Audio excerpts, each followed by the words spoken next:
we're here with one of the event partners, Grant Thornton, at the amazing CeMAT 2025 here at the Dome in Sydney. And I'm now joined by Richard and Sean here at Grant Thornton. Fantastic guys to see you both.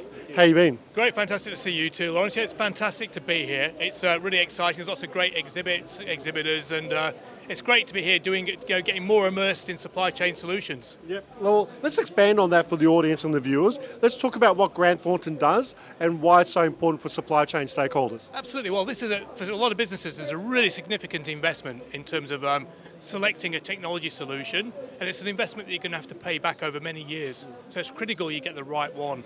So Grant Thornton, if you imagine, we offer like a personal shopping experience. We'll talk to to basically people that come along, understand what their requirements and needs are, and try and basically guide them through a process of what the right kind of technology solutions for them might be. Yeah. Considering things like the amount of the investment, how flexible the solution it needs to be is a critical one, isn't it, Sean? Yes. In terms of having some flexibility depending on what your business needs are. Yeah. Yep, absolutely. We work with the customer right from the start all the way to the end. We look at what their current business practices are, and if there's any opportunity to optimize existing practices before we go into the big fish, which is obviously DC design. That's what we actually bring to the table, and we make recommendations to potential customers. Fantastic. I know that what's really evolved, in my opinion, with so many of the last few years, is that companies are looking for multiple stakeholders and partners, and the integration piece and the funding, whether it's CapEx and or OpEx, you guys are invaluable with that when you can actually handhold them and guide them with your expertise, right? Absolutely. Yeah. Best use of capital is critical for any business, and you may have competing priorities and opportunities for that capital. Yeah. So, it might be the best thing to go for a fully automated solution at high CapEx, gives you really good return, really high efficiencies. Or if you've got other demands on CapEx or cash flow is a bit tight, a RAS model might be better where you get some efficiency, but you're not betting the whole farm on it, and you're keeping some reserves in cash and investing just ahead of where you need to as well. Yeah. And that critical flexibility piece, right? So if it's you can actually, as the business, if the business is going to change, then you can change the solution with it. Yeah. And Sean, one of the other things that I'm talking to a lot of people walking through this year and last year as well, a lot of companies are going for a scalable sort of modular type approach. Is that what you're finding as well? Yes, correct. So first and foremost is choice. We've got a whole lot more choice in the market, and in fact to the point where some customers actually spoil for choice.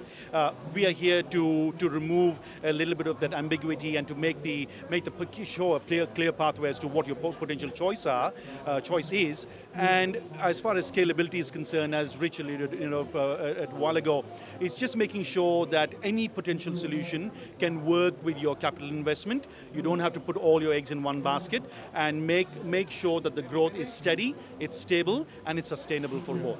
Yeah, because there's such a mix now of not just greenfield sites, but they're going to brownfield retrofitting, or even some hybrid models. There's some real complexity that's why companies need to talk to you guys. Yes, absolutely. Yeah. No, we've had Grant Thornton have had a lot of success. We want to make sure that automation is always talked about in a way where it complements and enhances the human aspect of working with machines. We don't want to be looked upon as a business that encourages automation for the sake of removing the human aspect. So we celebrate that. At the end of the day, machines work because of people like us, and we want to make sure that expertise is always maintained in-house. Yeah, fantastic. So look, I mean, one of the things, what's been your experience, and I'll ask both of you, over the last evolution of the last few years, what with foot traffic coming through here with CeMAT, is there a certain fear or excitement that is taking place with some of the foot traffic? Yeah, I think there's certainly, sometimes there's an apprehension to actually move and get on with it because it is such a big decision. And I think, particularly if the lease is coming up on your DC, for example, am I going to actually spend any money that I'm going to then have to rip out? That's where things like the co-robotic type solutions, the RAS models, we're having quite good conversations around that, because otherwise you end up putting it off and you don't do anything, and you lose a couple of years worth of optimization and savings because you haven't done anything because you think you're going to move. Yeah, so, great point. And Sean, can I ask, I mean, a lot of the bigger sheds traditionally are now moving towards smaller, low ceiling well, not low ceiling, but low hanging fruit. Low ceiling fruit, yes. That's it. Well, we can make that up as we go.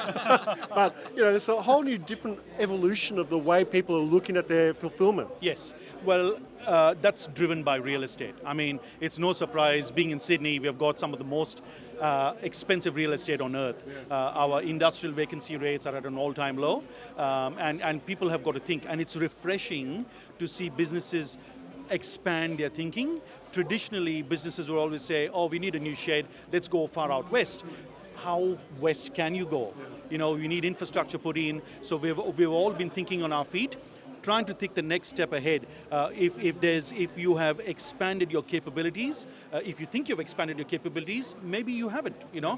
We come in. That's where Grant Thornton steps in, and we look at your existing setup, and if there are any opportunities to explore, then we do that. We've done that successfully with a range of customers in the past, and we'll continue doing that in the future. Yeah, it's a really good point. I think the solutions are evolving in that space as well, because traditionally, if you wanted something that actually gave you some kind of vertical efficiency, right, in terms of using the space you've got, that was previously all CapEx. Now you're seeing pay-per-pick type models where the investment's split between a CapEx element and a rented element as well, so you can also scale it up as well. So yeah. I love the technology and the appetite for people who want to talk with people like yourselves to really, they see that there's value, but they don't know where to start. Yes. And essentially, that's where I explain what Grant Thornton does with companies is, look, if you want to know to wring the best out of the towel, you need to speak with experts like yourselves to actually, one, assess where you are, assess where you want to be, and then you guys work out how to get there. Great summary, thank you. Great. Thanks so much, guys. I know it's been a really busy show on day one. Are you happy with CeMAT so far? No, we're totally. We've had a fantastic day. We'd do this all year round if we could, Sean, wouldn't we? I'm like a bull in a toy shop here. I just absolutely love it. I'm surrounded by machines, and what's not to love? And unlimited supply of jelly beans. Yeah, I've already had some before. Yeah, there you go. Nothing like a sugar hit. No, don't worry. I come from and no shortage of mixed metaphors. We've got a bull in a toy shop instead of a china shop, and hanging ceiling fruit. So we've done well between us. Too much sugar, I think. There you go. Right. And it's 3:30. It's time for my next coffee. That's it. Perfect. Thanks, gents. We've enjoyed that. Congratulations on all the work you're doing across the supply chain sector. I know you are invaluable with all these partnerships and how you guide companies through that. So well done, and congratulations on being part of CeMAT for 2025. Thanks for your time, Lawrence.